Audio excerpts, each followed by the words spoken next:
Hola a todos. En esta clase vamos a continuar con el tema de transferencia de calor. Estamos estudiando la convección interna forzada.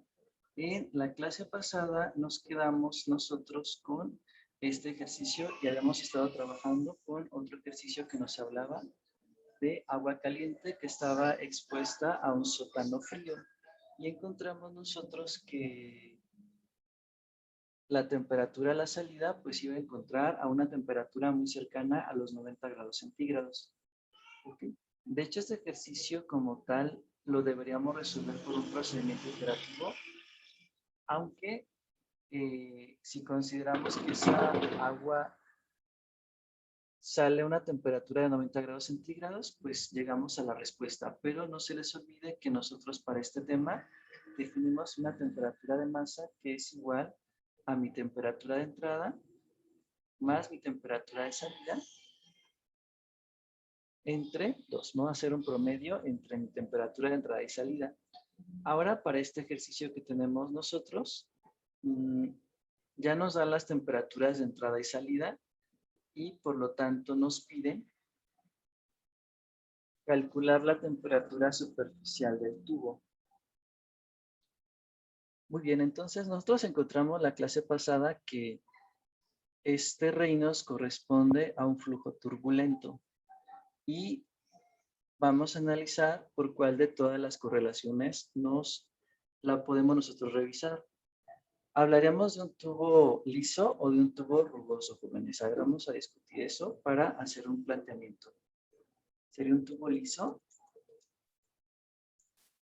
o un tubo no liso? ¿Cuál de los dos sería, jóvenes, y por qué?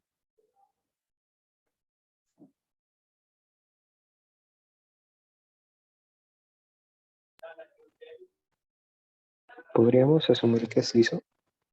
Podríamos asumir que es liso. ¿Por qué liso y por qué no?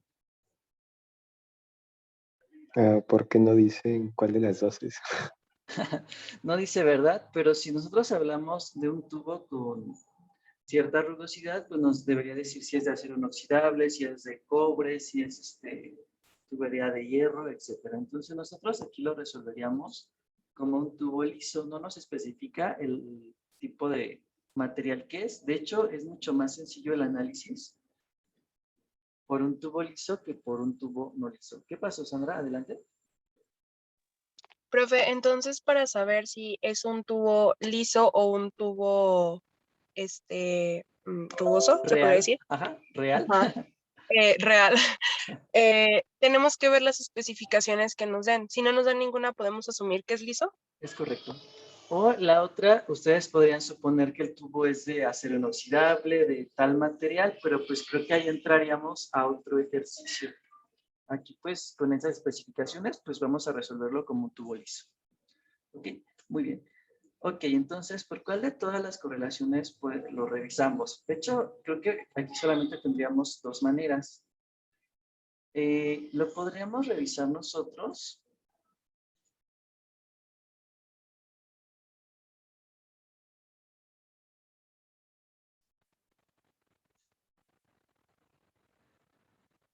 para un tubo liso y utilizando la analogía de Chilton y Colburn.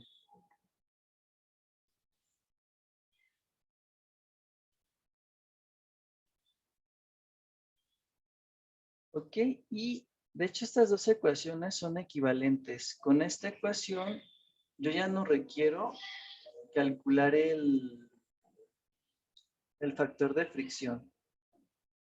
Okay, vamos a hacerlo de las dos maneras y comprobamos. Deberíamos llegar a un resultado muy similar. Vamos a resolverlo con las dos. De hecho, no es muy complicada la ecuacióncita. Solamente que aquí en esta ya estamos evaluando el factor de fricción. De hecho, nos quedaría aquí 0. Vamos a anotar. Nos quedaría que Nusselt es igual a 0.125 y aquí estamos colocando nosotros 0.184 por el Reynolds a la menos 0.2. Ok, entonces si yo multiplico 0.125 por 0.184, llegamos a este punto 0.23 que nos menciona aquí esta expresión. Entonces sería mucho más rápido de esta forma porque ya estamos sustituyendo ese factor de fricción para un tubo liso. ¿De acuerdo? Muy bien, entonces vámonos al pizarrón virtual y vamos a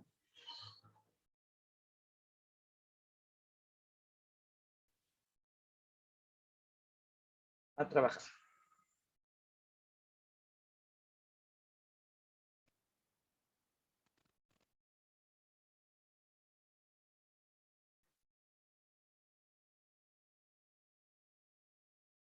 Muy bien.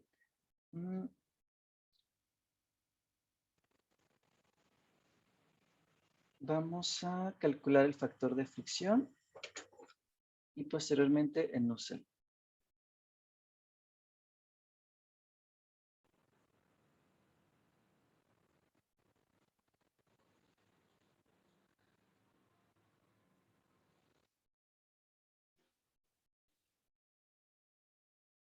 Okay. Aquí en este ejercicio nos había faltado modificar el PRAN, que es un valor de 0.733. Y después analizamos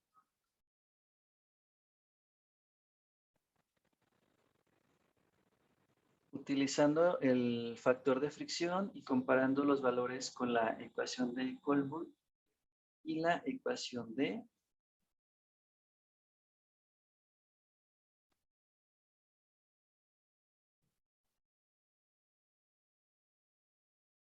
la primera ecuación de Petukov.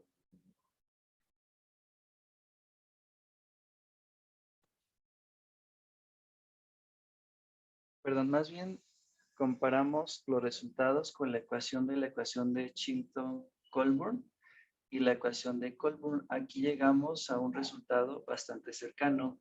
Sin embargo, nosotros quisimos resolverlo con una mejor precisión utilizando esta última expresión en la cual se modifica el PRAN dependiendo si es un calentamiento o es un enfriamiento.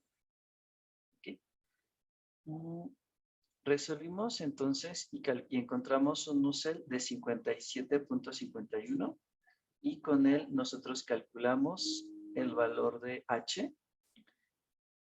y posteriormente calculamos el calor por unidad de tiempo multiplicando nuestro flujo másico por el Cp y nuestras temperaturas de salida menos la temperatura de entrada. Aquí, como no tenemos el flujo másico, utilizamos la densidad, la velocidad y el área. Aquí el área es la de un círculo que se va a oponer a esta velocidad que tenemos aquí. Posteriormente, nosotros calculamos el delta T logarítmico. Para ello, nos apoyamos con esta ecuación y dividimos el calor entre el H y el área superficial. Recordando que nuestra área superficial, que es donde ocurre la transferencia de calor, es igual al perímetro por L. ¿Ok? Y nos queda el pi por el diámetro por L.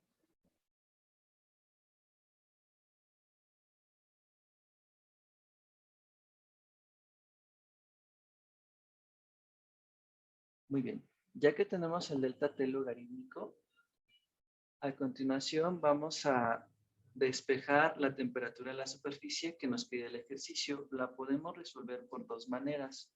Una de ellas es por medio de esta ecuación que nos relaciona la temperatura de salida en función de la temperatura de salida, temperatura de entrada y una exponencial con ese argumento. Pero sería más sencillo calcularlo a partir del delta T logarítmico. Aquí conocemos todos los valores excepto la temperatura de la superficie.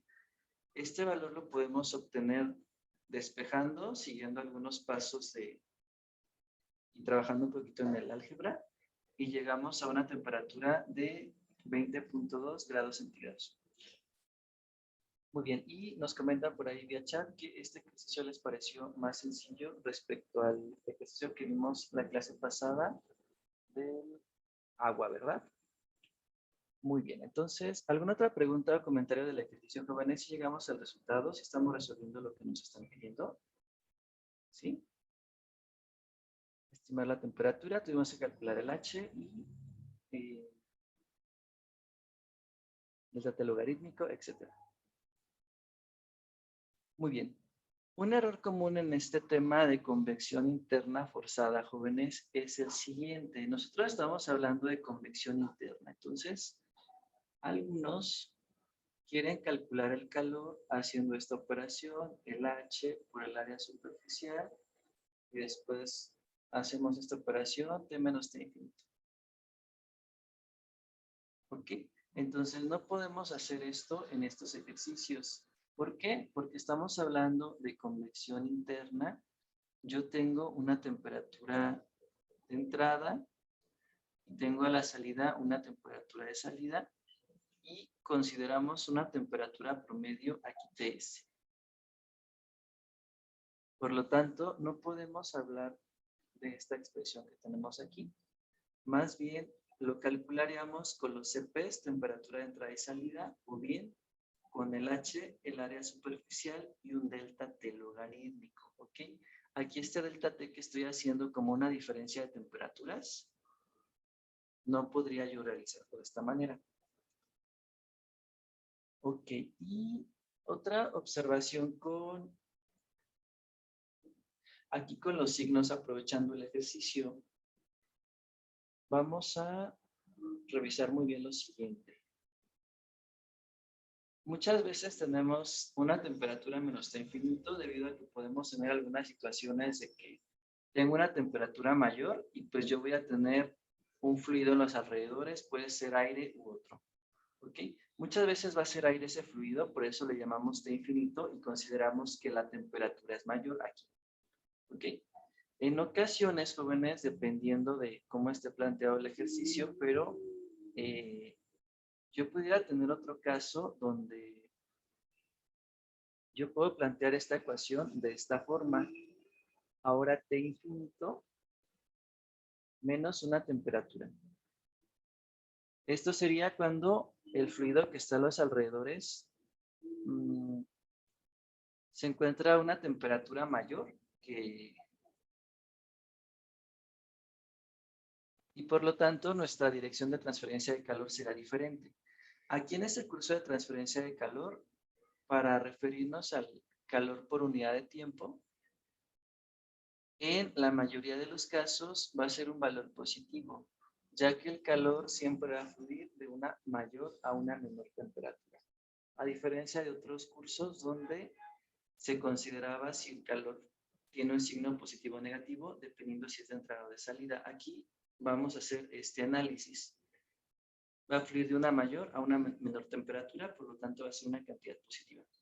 En el siguiente tema, que es el de radiación, en ocasiones me especifica de dónde a dónde va el calor, entonces ahí sí podemos considerar un signo, ¿ok? Entonces aquí de repente me llama la atención que a veces plantean respuestas negativas o, bueno, calores negativos más bien, o también hay un error muy grande aquí con este delta T logarítmico. Muy bien, entonces vamos a continuar con otro ejercicio para aprovechar muy bien nuestra clase.